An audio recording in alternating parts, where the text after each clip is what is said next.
Thanks for joining us today. If you could just tell us who you are and a bit about your business and what you do. Well, my name's Andy Fussell, and I have a company called Fussels Fine Foods, and we produce a cold-pressed extra virgin rapeseed oil down on a farm that we have in Somerset, and we supply wholesalers and retail outlets as well as the multiple. Okay, and you mentioned a bit about funding and kind of how you started out and getting the press. I mean, how difficult was it to get the equipment you needed to start this side of the business?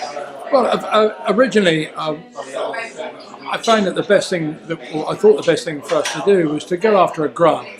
And being a farmer, then we thought, well, perhaps a grant would be the best way to do it through the RDPE or other government-backed schemes. Unfortunately, there wasn't anything available for us, and we found it very difficult from then on to get any sort of funding from a bank, which surprises me slightly, because we are all about entrepreneurs. It's the big word, it's the big thing, and even though we owned our own land, it was still a difficult scenario to get funding to go where we wanted to go.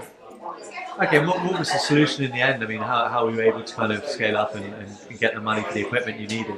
The solution is or we found, was to self-fund it. So we did it out of savings from what we've been earning from the farm.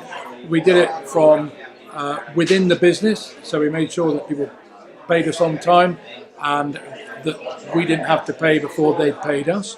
There's several ways you can do that, but it's vital that the cash flow is maintained, and we desperately did want something, just because what you need to do is to get ahead of the game, and we felt that we had a fantastic product, but to try and get that across to a bank proved particularly difficult, so we ended up good old doing it ourselves.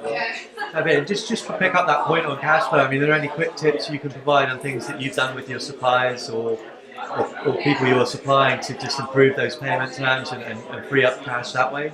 Yeah, I mean, we started off by having to run by their rules, and we couldn't get anybody to give us any credit on bottles, on labels, printing, leaflets, or any of that marketing material. So what we managed to do in the end was we offered them a payment terms where we would pay them half up front and then do half at the end of 30 days, and basically prove ourselves to get a track record.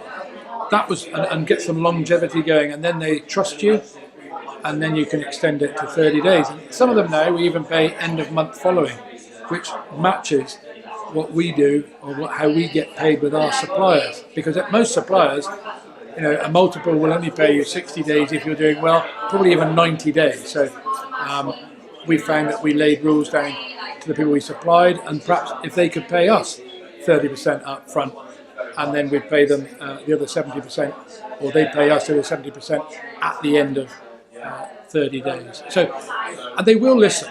They were very good because we were a small business. Brilliant. Thanks so much for joining us today.